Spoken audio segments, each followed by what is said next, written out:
This morning I had a frustrating morning, and it be like that sometimes, but when I'm grounded in prayer, regardless who or what it's about or what's going on in my life, I feel so much more secure because I know that God got me. You know, sometimes it's about repetition. When you start learning what God said and you really resonate with that and really believe what he said, you really have that confidence. You really don't have fear like that anymore, because you just know, like, there are some things, even though my life doesn't look it or reflect it, or I might not even like feel it at the moment, like there are some things that I just know are going to be. Like, there's a certain type of mother that I want to be, but because I didn't see a lot of that in my life, really, from a lot of women in general, I don't know how to be that. So I'm trying to learn how to be this mom that I want to be.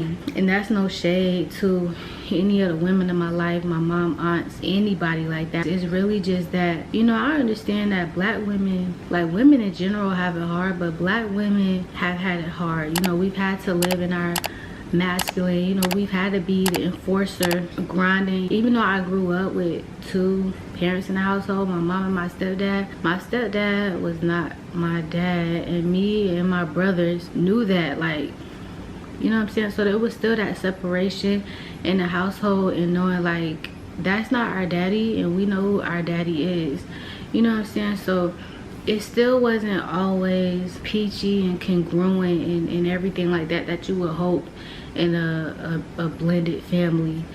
So my mama was still like the enforcer. My mama used to be real street. I don't think my nana raised her two kids like that. But there's different sides of the family and whatnot, and there's a lot of my mama's story that I don't really know. But my mama, like, she would fight with her sisters, with her cousins, and so my mama kind of had that about her. Like, if we, you know, said something slick or whatever, or she felt like we had an attitude, she'll, you know, do the quick like bug eye or whip the head, like, who you talking to, like buck up at us type of stuff.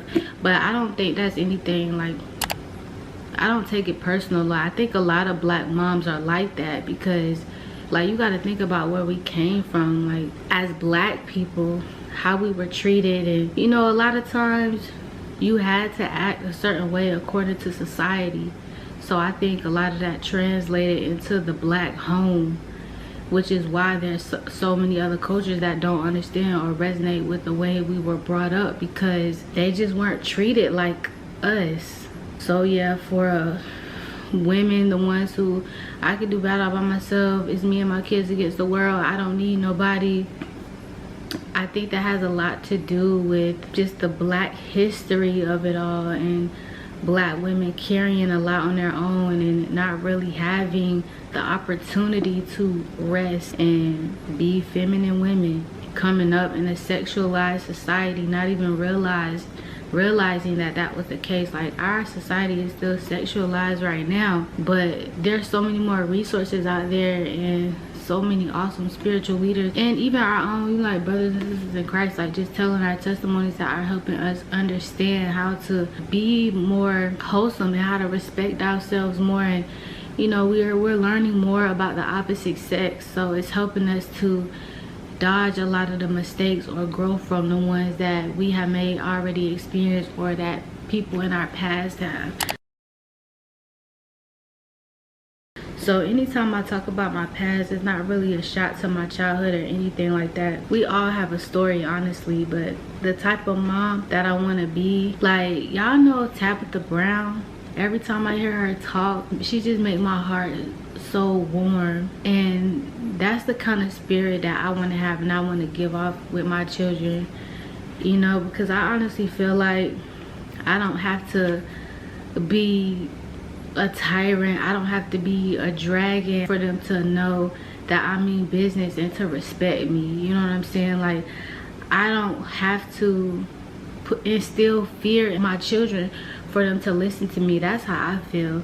I know sometimes I internalize, like, I think back, like, I didn't get a lot of beatings as a child because I wasn't really that, like, a bad kid or like disobedient or insolent or whatever like that, but I did still do things to get in trouble and I got a beating or whatever, blah blah blah. But there's so many times I look back and I got yelled at a lot. That's mostly what I got. I just feel like if somebody would have just talked to me and would have just like explained things to me, that I would have internalized that, and that would have been enough for me.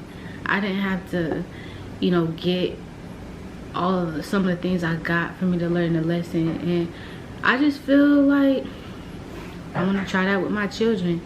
And now I'm realizing that all kids are different. Some things work for certain kids that some things don't, and conversation doesn't always work with my oldest.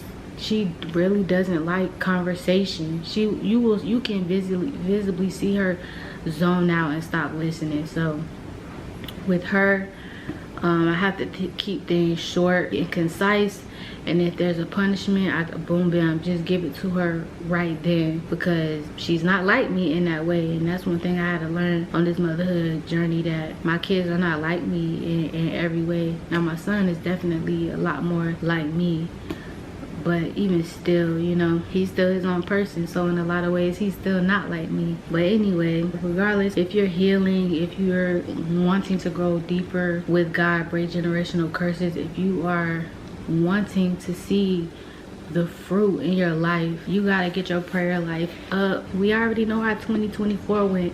In 2025, we gotta do major things, okay? I'm so excited about this journal. It's so pretty. It's gonna be on sale on Amazon.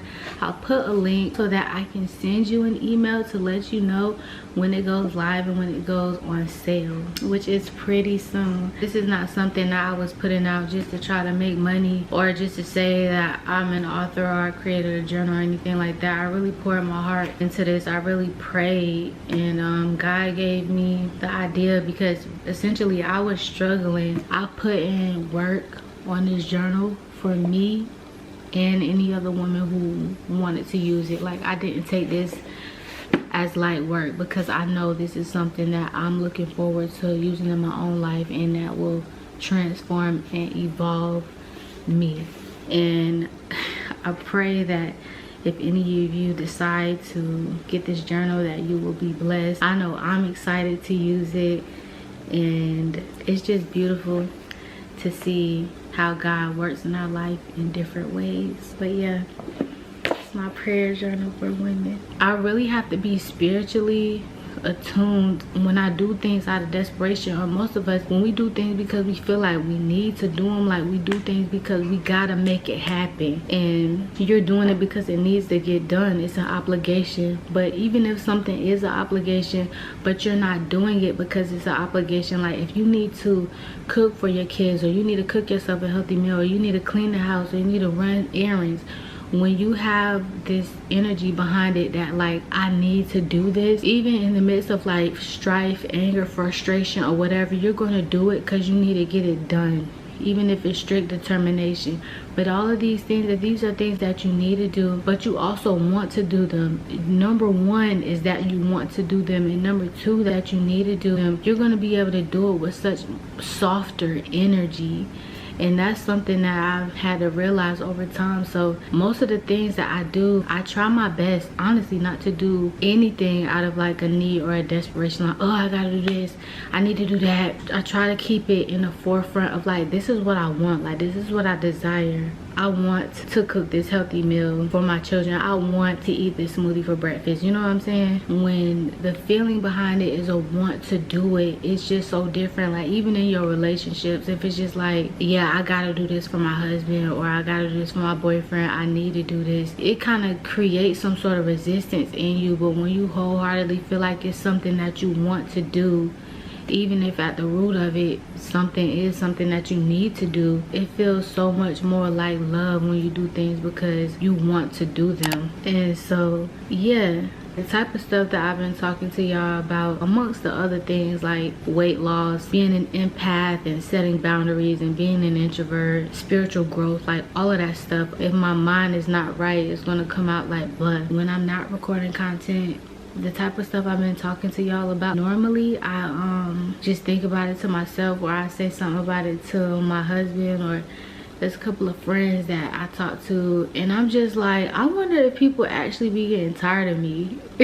I've always been that person who people consider a silly person, but was too serious at the same time. Girl, you silly, or you always taking everything so seriously. But I think I'm just a good mix of both. I do consider myself silly. Me being serious, it just depends. Like when you're talking about me being successful and breaking generational curses, yes, I'm serious about that. I'm serious about that because of where I came from. That's something that I always wanted in my life. But I know growing up like in the black community, it's normal to like fry people, pick on people, and I've never been that person. Like I've never been the type of person that like to pick on people or like joke at people for their pains or disabilities or handicaps or anything like that. I'm not that person who will laugh at somebody if they falls. Like it really gotta be like that looked funny, like sis walking in them big old heels and can't hurt ankles. And so my peers and cousins and stuff like that would call me too serious because I didn't think it was funny. But like that morbid comedy, I'm not like into that type of stuff. Will never be funny to me. So if I'm too serious in that regard, I'll take it too, because whatever. And I really appreciate y'all being here. Like y'all, we almost at 1,000. Some of y'all really have been with me since like 50 subscribers. That's crazy. I still remember when I had 0 subscribers. I had 7 subscribers for the longest, and it was one day I was like, Lord, do you really want me to do this? Like, Lord, if you really want me to do YouTube, can you just give me a sign?